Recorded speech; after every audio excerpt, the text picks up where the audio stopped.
শ্রাবণ মাসের 7 নম্বর দিন। এই 7 নম্বর দিন উপলক্ষে এই গাছটি।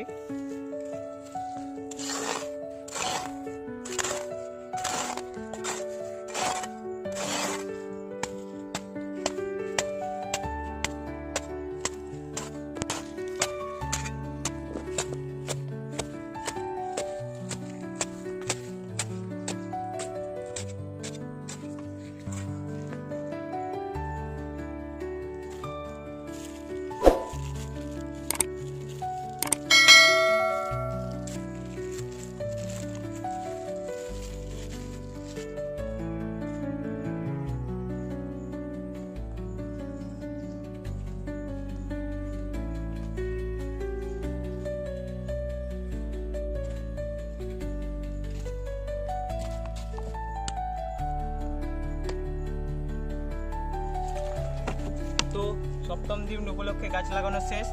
সবসময় মনে রাখবেন, একটি গাছ একটি প্রাণ, তাই গাছ লাগাতে না পারলেও অন্যকে নষ্ট করতে দেবেন না।